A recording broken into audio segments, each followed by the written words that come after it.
Hi there, my name is Gabriel Barafato, your voice coach from GB Voice Academy. Now, if you're a follower of my videos on this YouTube channel, you know my mission is to help you sound more like an American native, mastering the American phrases, sounds, pronunciation, and rhythm. I want to add something now to your learning process to help you give you that edge to make you sound that much more native with the American accent. There are common American expressions or idioms used in any given American conversation. Now, knowing the most popular American idioms will give you that edge in sounding more native. But here's the problem. There are so many, and some of them are outdated. I mean, you can go anywhere right now and just look it up, common American idioms, and there'll be hundreds. But the majority of those idioms are dated. Here's an example of one that's not used anymore. No pain, no gain.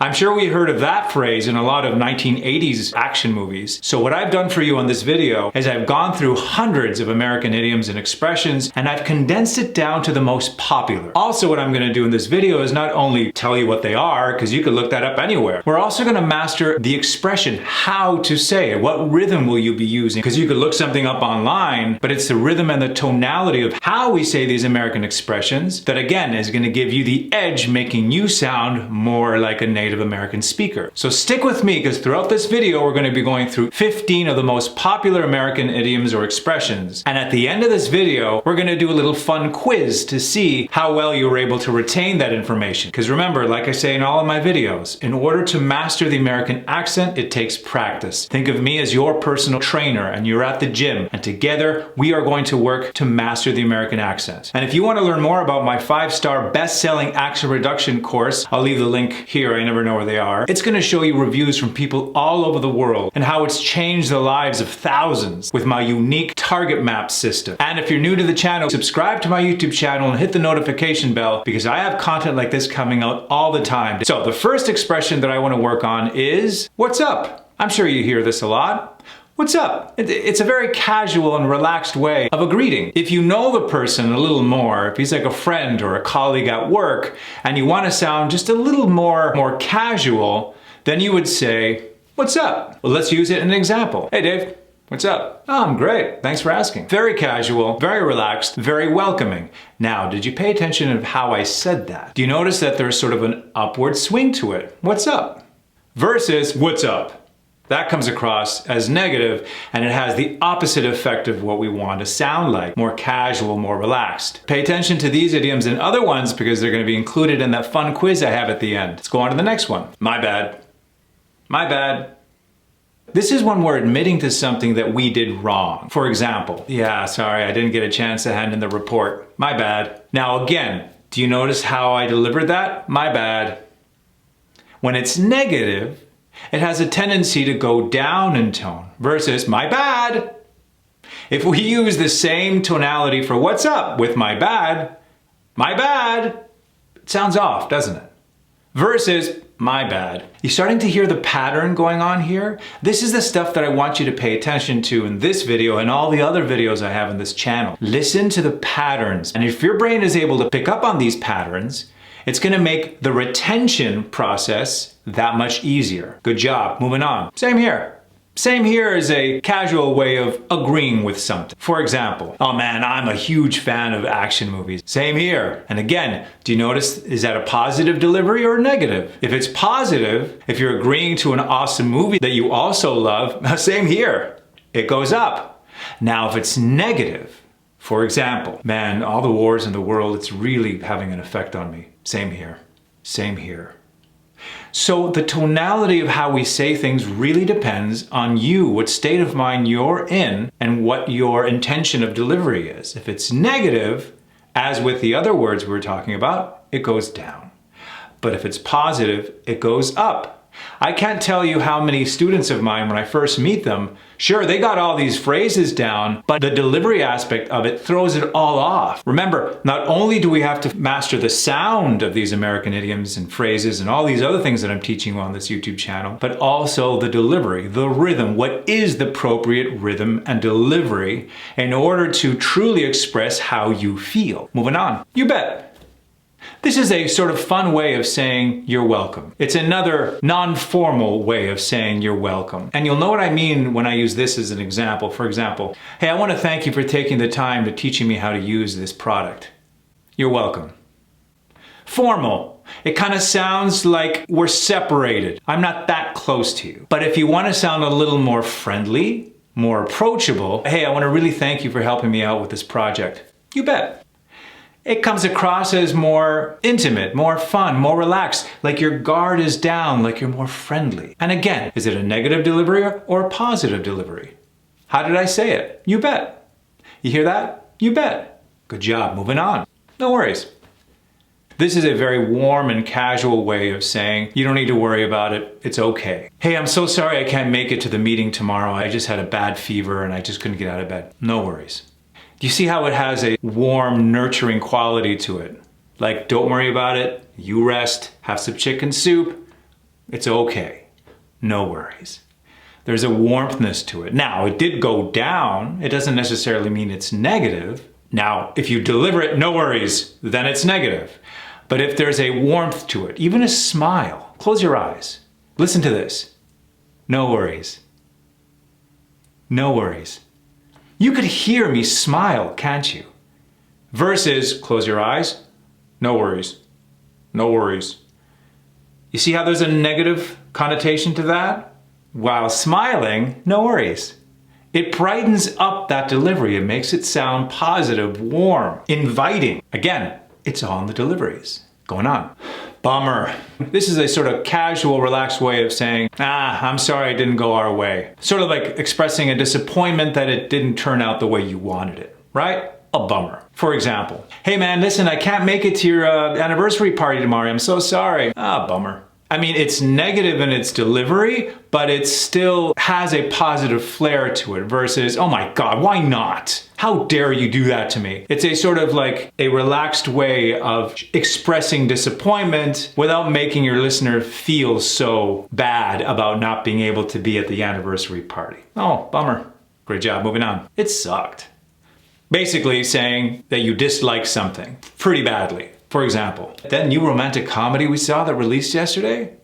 It sucked. Again, you see that delivery? It sucked. How weird would it be if we went, it sucked? Doesn't work.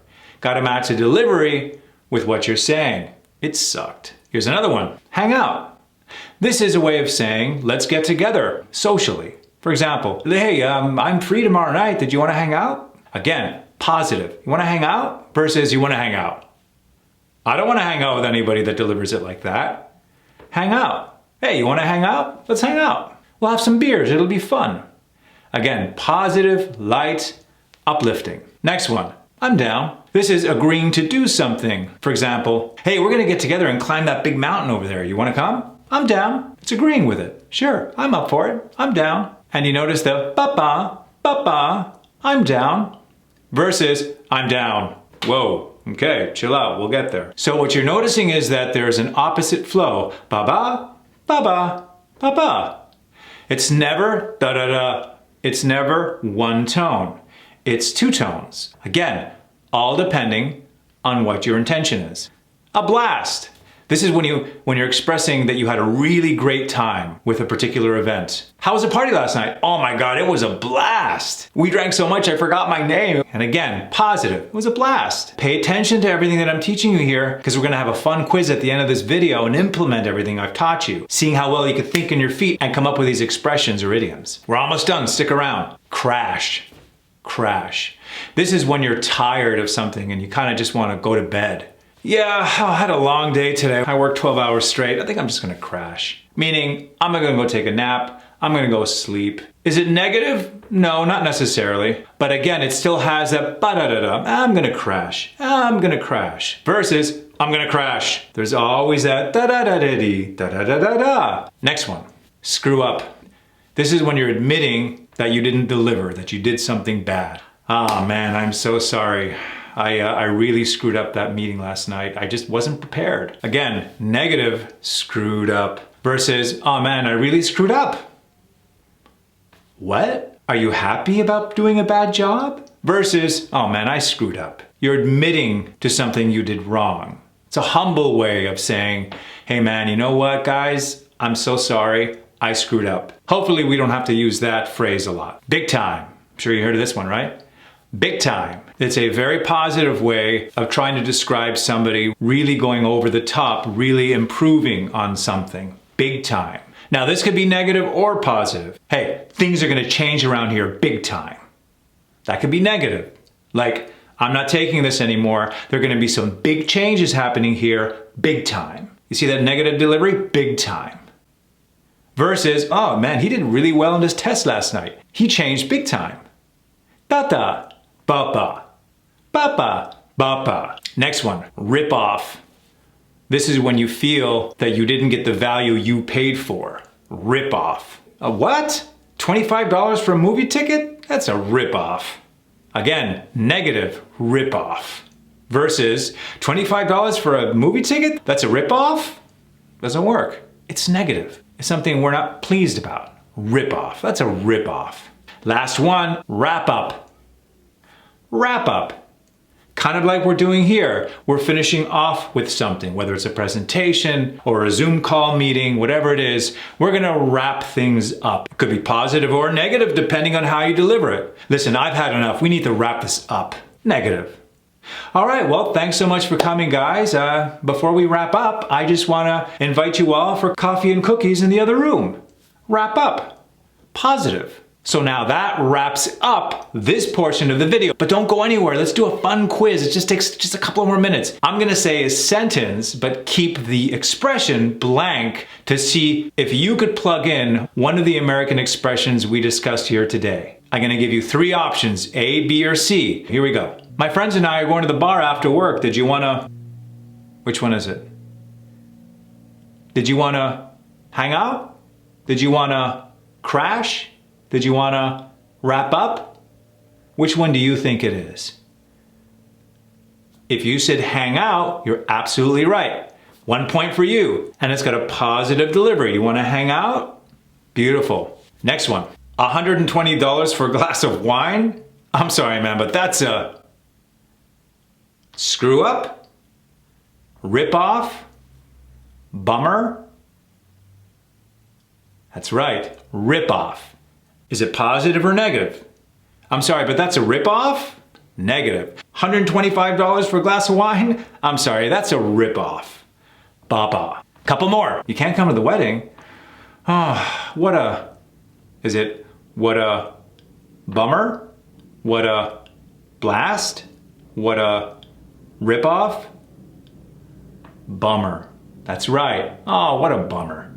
It's negative. It's going down. It wouldn't work if I say, what a bummer. Unless you really didn't want this person to come to your wedding. Here's another one. We saw the movie last night and it blank. It crashed. It big time. It sucked. That's right. The last one. It sucked. Negative connotation. It sucked. Last one. Here we go. Oh, I'm so tired. I could barely keep my eyes open. I'm just gonna go to my room and blank. I'm gonna go to my room and no worries. What's up? Crash? Crash. I'm just gonna go to my room and crash. Good work today. Here's a challenge for you moving forward. Take one of these idioms, take it with you out in the real world, and try to find a place where you could plug it in there. One at a time so you don't get overwhelmed until it doesn't feel so strange for you to go out and deliver these expressions. Because remember, you're not used to these expressions. So take one at a time until it does. Remember to subscribe to my YouTube channel so you can get content like this on a regular basis to help you master the American accent. Also, don't forget to check out my 5-star best-selling accent reduction course. Like, subscribe, and leave any comments down there too. I'm always open for feedback on how to make my channel better for you.